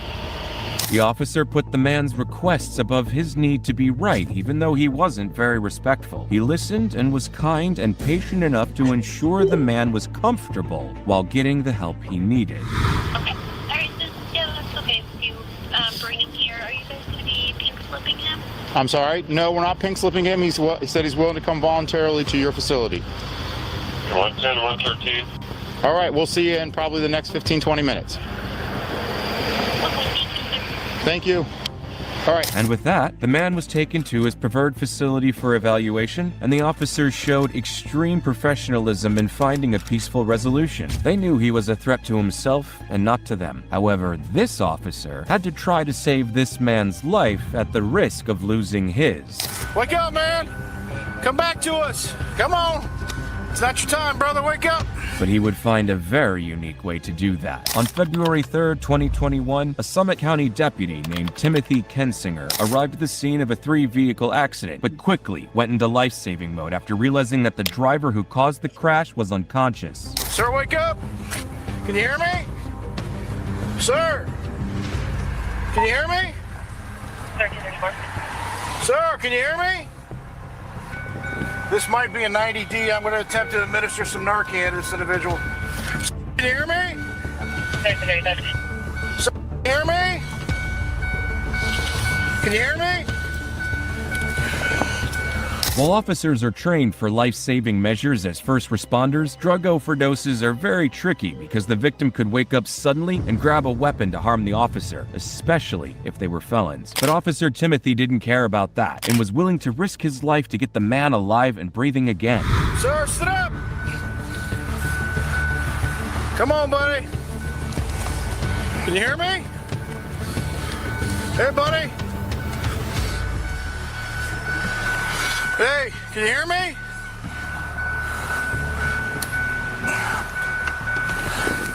Sit up for me, buddy. Hey, man. He's coming away. Here we go. Come on. Hey. 5717. Wake up. 571. Wake up, buddy. Sheriff's office. 57 complete 30. Hey, sheriff's office. The drug paraphernalia in the man's car was evidence that he drove, knowingly full well that he was impaired, and was now responsible for a 3-vehicle accident that could have ended multiple lives. This was enough to get anyone upset, but Deputy Timothy was more concerned that he make it out alive. Wake up, man. Come back to us. Come on. It's not your time, brother. Wake up. What's your name, bud? Come on. About a minute and a half, maybe? Well, I didn't get any reaction. His lips were purple. Well, all the training you guys gave us on the medical, it's great. Can you hear me? God, you look so much better. What's your name, buddy? What'd you take, man? Oh, come on, look at me. Come on. Do you know where you are?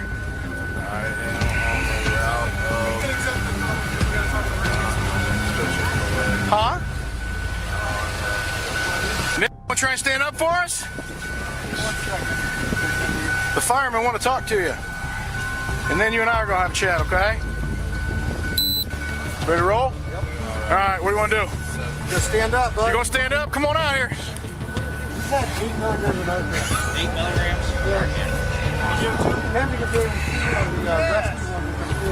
I don't. They don't tell us. I don't know. All right. Come on. Hey, stand up for me. Bring your feet up. We're going to get you out here and make sure you're all right. Get this Narcan and you're working good, man. Clean all that crap out of you. Come on. Deputy Timothy helped the suspect and stayed in close contact, even though he didn't know how he would react when he regained consciousness. He risked his life to save someone else's, and he didn't care about anything else. It's too much? Huh? 8 was too much? No. It's just a lot real quick. Well, dude, he was purple. Guys, so give him what you gotta do. You guys probably don't carry bags. No, a bag? Why would we have those? I'm not even. You gotta let it circulate a little bit, bud. Hey, a little more will cure you, right? We only give 2 and we would eat 5. Well, I know, but I'm here by myself, cars whipping by, no one's ever showed us what to do. Hey, all the training we get in the county, right? So. The motorist was taken to the hospital, and only 2 months later, Deputy Timothy was involved in other rescue incidents, including one where he saved a drowning man and was awarded the life-saving award by his sheriff for remaining calm, cool, and collected in these chaotic and dangerous situations. Nick was single-handedly responsible for the accident and deserved to be punished for his actions. However, the next suspect was wrongfully accused of a crime because he was black.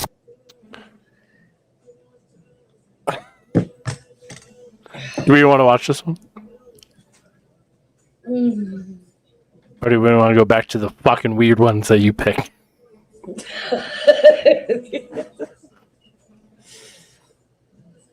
Oh. I don't know. Actually, I have one. Hold on, give me 1 second. Let me pop that down. Give me 1 second here. So you know how we were like, there's always the bad apple. Yeah. Okay.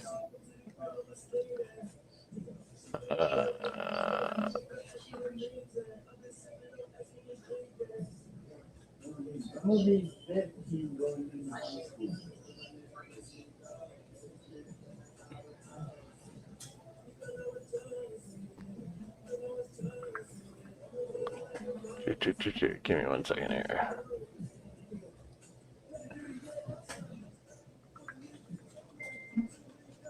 I wonder that one.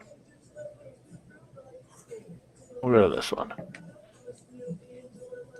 Okay.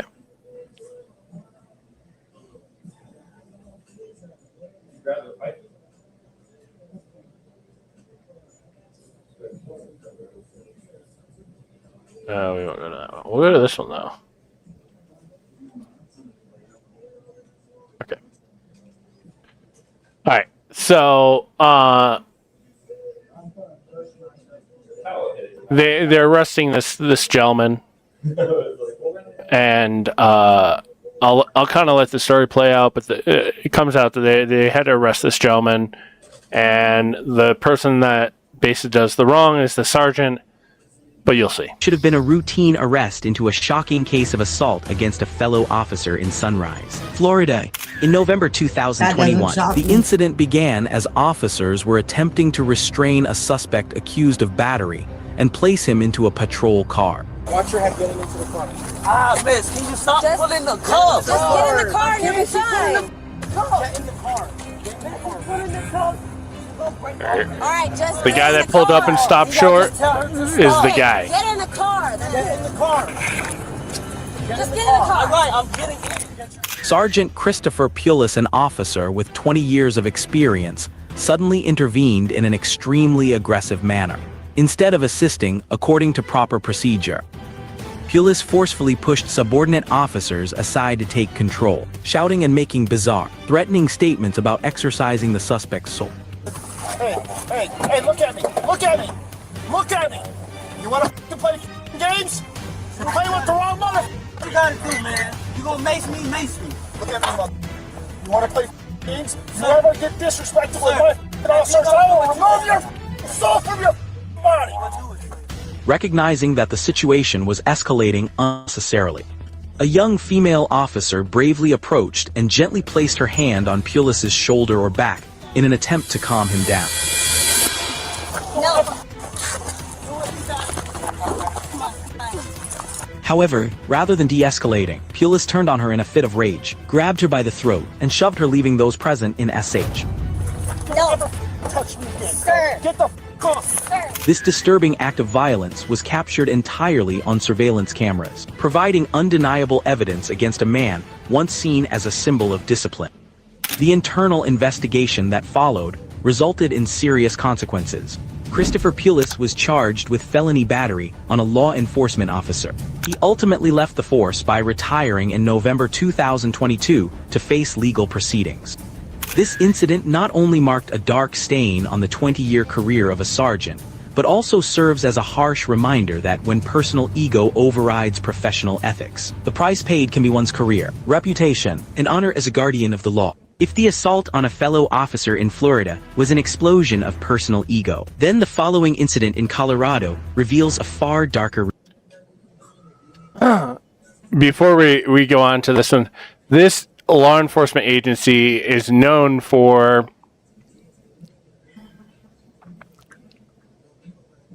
their going using excessive force. Okay. To the point that there was this one time that this kid was on drugs, and they made the paramedics. He wasn't on drugs. He was flipping out, and they made the paramedics sedate him. But they made him sedate him so much that at the point that the kid died. Holy shit. This is in Aurora, Colorado. This is where the theater shooting happened. Yeah. Some of these cops are fucking hotheads. Reality, where deadly force was used to vent anger on a suspect who had already surrendered completely. When violence exceeds all reasonable necessity, it becomes a crime carried out under the badge. And that is exactly what happened in Aurora, Colorado, on July 23, 2021. During a manhunt for 3 suspects involved in a serious crime, 2 managed to escape, leaving behind Kyle Vincent, an unarmed, instead of resisting. Get out, get out. Whoa, what did I do? Stay down. Whoa, what the hell did I do, dude? Okay. Roll over on your stomach. Hey, bro, don't shoot me, man. Get on your stomach. What did I do? Roll onto your stomach. Am I gonna go? On your stomach. I didn't do anything. Vincent fully complied with police commands, lying face down on the ground with his hands extended, awaiting restraint. Yet Officer John Hobart responded to that compliance with shocking brutality. Stop fighting. Stop fighting. Help! Help! Help! I don't have a warrant, bro! Get on his face! Okay. striking the suspect in the head at least 7 times with his rifle and choking him for nearly 40 It wasn't his rifle. Wow. It was with his gun, which hurts even worse. suffocating seconds. Do anything! I didn't even run! Don't move! Stop fighting! Stop fighting! I didn't even run! Stop fighting! Vincent's cries for help were drowned out by Halbert's aggression, leaving behind a scene of a bloodied man with a deep head wound that required 6 stitches to close. Don't shoot me, please! Stop fighting! I did Stop moving! Don't hurt me! Don't hurt me! Oh. The entire incident was captured on body camera footage, exposing the truth. Vincent made no movements that could justify such life-threatening force. Even Officer Francine Martinez, who was present at the scene, was drawn into the web of accountability for failing to intervene or stop her colleague's actions. John Halbert was immediately suspended and charged with multiple serious offenses, including second-degree assault and first-degree attempted assault. Officer Martinez also faced charges for failing to intervene and report the misconduct. The case stands as a stark reminder that justice cannot be enforced through brutality, and any abuse of power will eventually come to light. The next incident in Glendale will send chills through the public, as an officer casually deploys a taser right in front of the terrified eyes of innocent children. In July 2017, in Glendale, a special crimes unit led by Officer Matthew Schneider stopped Johnny Wheatcroft's vehicle over a minor turn signal violation. But the situation quickly escalated when Wheatcroft refused to provide identification, insisting that he was not the driver. We can do this one of 2 ways. Okay, relax for me, please. No, I'm gonna relax. Listen. Which is not required. By the way, I'm just putting this out there. It is not required for anyone in the vehicle besides the driver to identify at a traffic stop. Putting it out there. Listen to me. We're gonna don't. Okay, I don't want you stuffing anything down in between the seat like you're doing. Relax. Keep your foot in there. Okay, stop, please. Here's the deal. Without any warning or attempt at restraint, Snyder aggressively grabbed Wheatcroft and dragged him out of the car, even as the seatbelt remained tightly wrapped around his leg, leaving him unable to move. Relax. I am! Dude, stop, motherfucker! He's not gonna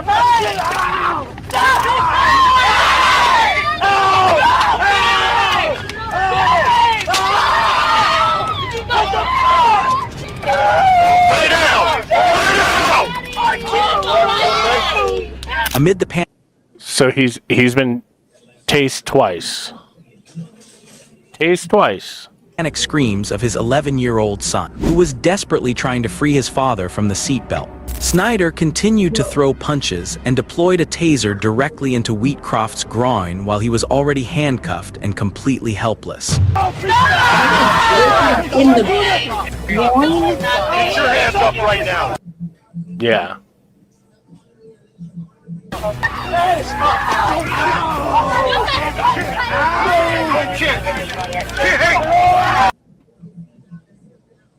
So that was twice. That's 3. We're at 3. Keep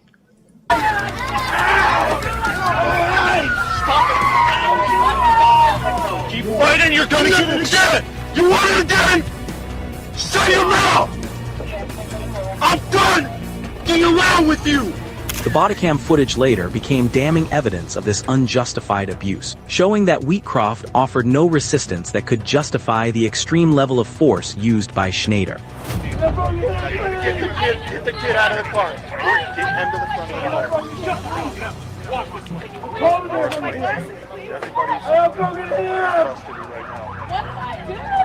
However, the legal outcome sparked intense public outrage, as the punishment for Matthew Snyder amounted to nothing more than a brief suspension of just 30 working hours. Hey, get in front of the car right now. Get in front of the car. Come on. You're all right. Come on. Despite the lasting psychological scars inflicted on a family and the fierce criticism from the public, Schneider remained in his position within the Glendale Police Department. This case stands as a painful reminder that, at times, the system meant to uphold the law can instead shield those who trample over it, leaving the most vulnerable victims to suffer wounds that may never truly heal. If unjustified violence against a father in front of his child is already a humiliation, then in New Mexico, corruption takes on another face. Arrogance and a blatant disregard for the law when a female officer believes her badge places her above all traffic rules. On February 27, 2025, at the intersection of Route 2 and US Route 66 in McKinley County, New Mexico, a dangerous traffic situation exposed the true nature of a compromised law enforcement officer. Rachel Hall, a New Mexico State police officer with nearly 5 years of experience, was found driving the wrong way on a one-way road before mounting the curb, causing both passenger side tires to completely blow out. 2543, can you come to my 20? Can you roll down the window?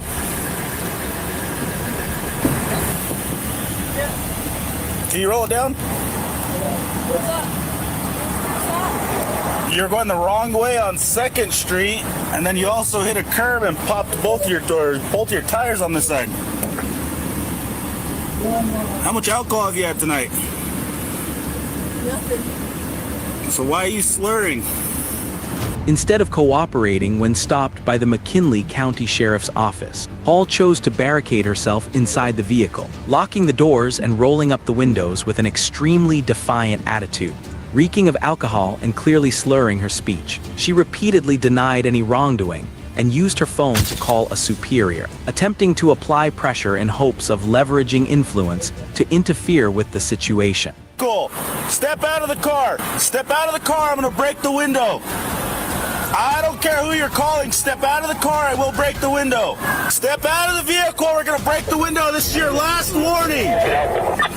This is your last warning, or we will break the window. After all warnings and attempts at de-escalation failed, officers at the scene were forced to smash the vehicle window, extract Hall, and bring her to the ground before placing her in handcuffs amid her active resistance. Sarge!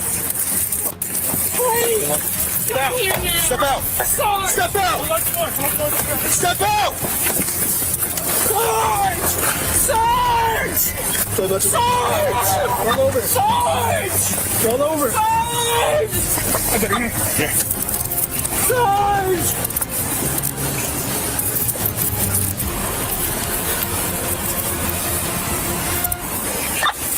A quick search of the vehicle revealed a partially consumed bottle of vodka beneath the seat, clear evidence of her reckless disregard for her own safety and that of others on the road. Despite being informed about New Mexico's implied consent law, Hall firmly refused to perform any field sobriety or breath alcohol tests. I cannot force you to take our test, but if you refuse, you will lose your New Mexico driver's license or non-resident operating privilege for 1 year. If you are convicted in a court of driving while under the influence, you may also receive a greater sentence because you refuse to be tested. Do you understand? Rachel Hall's 4 years and 8 months of service came to an abrupt end as she faced multiple serious charges, including aggravated DWI, 3 counts of resisting an officer, possession of alcohol in a vehicle, and lane violations. With no way out, Hall chose to resign immediately before the internal investigation concluded, leaving leadership deeply disappointed by a severe breach of public trust. The case stands as a stark reminder that no badge can shield anyone from the consequences of the law when they choose to stand on the wrong side of it. If Rachel Hall attempted to use her That is so true. There was...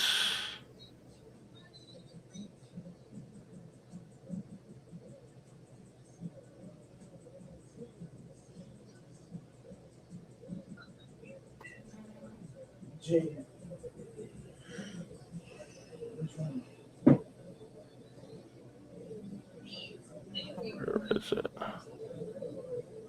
No.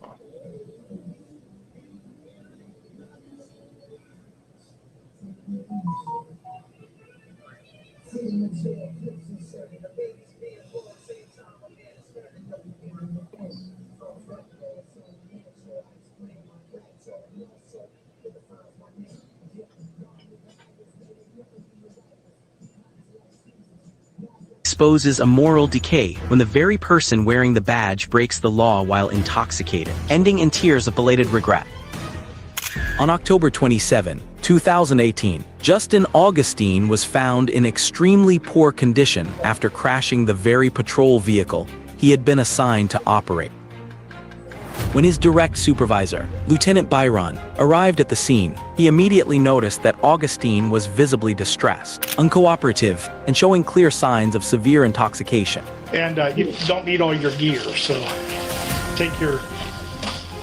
are you all right, Augie? You seem... your focus seems divided on me. What's going on? You just nervous? Yeah. Okay. I'm done. What's going on, bud? Tell me what's going on, bud. I'm done. Despite being ordered to surrender his equipment and undergo a breathalyzer test in accordance with department policy, Augustine repeatedly refused and kept saying, "I'm done," as if implicitly acknowledging that everything was over. So, Augie, are you okay to drive, brother? Yeah. Seriously, I'm worried about it. Yeah. Seriously, Augie, I'm trying to help you, bud. Huh? What'd you say? I don't know. What'd you say? What do you mean you're up? At the moment of confronting reality, the officer broke down in tears as he admitted to drinking before getting behind the wheel. A complete emotional collapse upon realizing the heavy consequences he was about to face. Augie, come on, bud. Come on, just calm down, bud. I understand you're upset. You gotta calm down. Remember, Augie. Huh? I'm talking to you as. So here's the thing: as a law enforcement officer, if a superior asks you to take a test, whether it be a chemical test or a breath test or whatever test they want, right, and you refuse, that's it. You're done. Plain and simple, right? There's videos out there of a cop driving erratic, and basically a captain and the chief was like, "You need to take a chemical test. You need to go with this person." "Oh, I'll take it, but you did like, no, plain and simple. You can even ask Reaper what I do for work. I won't do shit, shit on days like this, right? If you notice, I'm not hitting my pen or shit like that. I work in the morning, right? Throughout the week, I don't do it. It's not how it works, right? And on Sunday I don't even do it, so I have Friday night and Saturday night, and that's it. Yeah, so it's a thing. But all right, we're done watching those. We're almost done, so yeah. Don't forget, don't forget this, okay, guys? I'm gonna put it up there again. Hold on.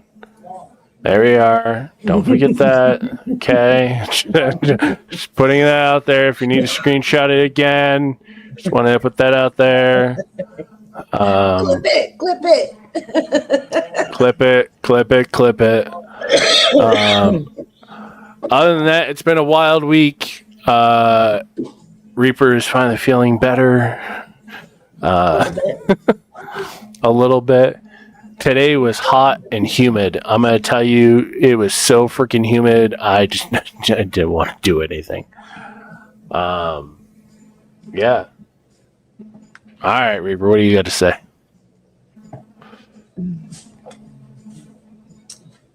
Realize that there are a lot of people out there that are fucked up in the head, but also realize there's still good out there. Just learn to know the difference. Yep. Not all cops are bad. There are bad ones in the bunch, and hopefully those that have a moral compass can assist with getting them out. But other than that, it's a thing. So other than that, I want to thank you all so much for being here. Thank you for, hey, Tony, Queen, who else came here? Ron came into here. Ohana, Lucy, Glooms, all those other ones that just sit in the back and just like to watch and listen to us. Thank you guys so much for for being here. Thank you for joining us. Those that rewatch our videos, again, thank you so much. Like always, I like to give you an update where we're at with the whole monetization thing, because it's always a good thing to see where we're at, because this is a thing that we're doing together here. We're at 147 subscribers on my channel with 194 watch hours. We need to get to 500 subscribers. So if you have alt accounts, if you have friends, get them in here and fucking like the goddamn page, please. For the love of freaking God. Share him out. Yeah. I'm not even worried about you sharing me out. Share Asylum out. We got to get him monetized. He deserves it. Little recap. Amber's back in the fucking LCU. Who knows what happens if anyone else is gonna go back. I ain't going back. I ain't gonna happen. I was never there. I ain't going back. Keemstar, if you're listening, if you want to unban me, you're welcome to, but I'll go back to talk to people like, some hosts that I'm still friends with. But other than that, I won't be like before. I won't be a pay pig to your live. No. I won't, no, not going to happen. He's got another Reaper that will find him on Minecraft. So, if that happens. Yeah. We work well together. Yes, I'm never even if I was gonna go back into the server, I wouldn't be able to, because supposedly if you're a cash cow member, you're not able to stream, right? And I enjoy streaming. I enjoy being here with you guys. I love being here with Reaper. She's a fucking amazing co-host. I enjoy just having fun and relaxing and not dealing with too much drama, except for, just this one, just saying. Yeah. Hold on, let me make sure I hit the right button and I'm not hitting remove from studio to you. That would not have been good. But again, thank you guys so much for joining us. Remember, this month is two important things: is Pride Month, and it's also Mental Health Month. Guys, it is okay. You can talk about your problems, okay? You can talk about your problems. And better yet, it is okay to cry. It's not a weakness. It is. It is okay to cry. Poor Reaper has seen me cry a couple times. But guys, there's an awesome app out there. If you haven't checked it out, it's called BetterHelp. They are not sponsoring us. We are not sponsored by BetterHelp, but if you want to sponsor us, BetterHelp, you can. We might need your assistance. There's also another website that's absolutely amazing. It is called, where the hell are you? It's called 7 Cups. It's free to join, free to use, doesn't do anything. And they have volunteers that will sit there and just listen to you. I am a volunteer. I am a member of their listening team. And I'm also a member of their person that likes to, go in there and just vomit all my issues. Thank you to them. Thank you to the listeners that dedicate their time. Also, make sure you guys take care of one another. But most importantly, take care of yourself. Take care of yourself. Yeah. So other than that, thank you guys so much for joining us. I'm just trying to get our little song here back to where it needs to be. All right, ladies and gentlemen, once again, good night. Have fun. And you know what? If you need a room in the asylum, we have some room. We got rid of one, so I can put the wall back up. I can put the wall back up. Other than that, thank you guys so much for joining us. Enjoy the song on that road. I might work on a new song for the intro for tonight. We'll see. We'll see what you know, Something that a includes both of us. little Asylum Reaper action. I was thinking about that when I was listening to the intro, and I was like, maybe we need something that puts us both in there. So, all right. Other than that, thank you guys so much. Have fun. Take care of one another. Don't do anything I want to do. All right, motherfuckers. Welcome to the asylum. You should have never tuned in.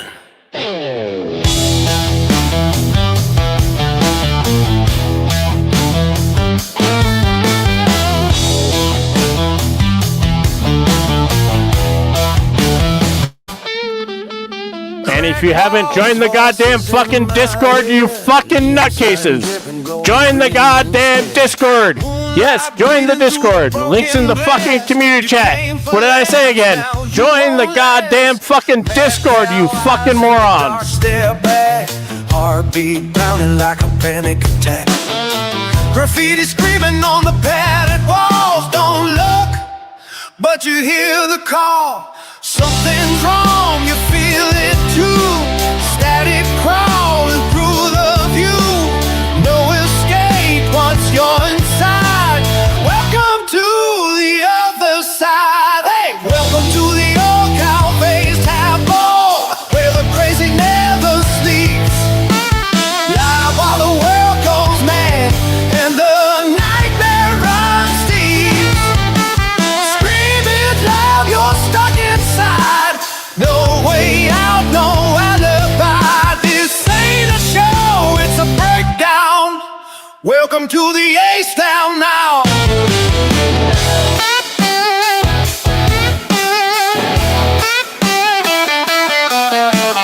Bats in the sky and chains on the door. Every step echoes, you want more. Pink and green like a toxic dream. Nothing here is what it seems. Voices laughing from the void. Every mind gets slowly destroyed. Feed the chaos, here go live. This is where the freaks survive. You clicked once, now you're gone. Pulled into the madness song. No return, no control. This bass eats your soul. Hey, welcome to the F-cow-faced house, where the crazy takes control.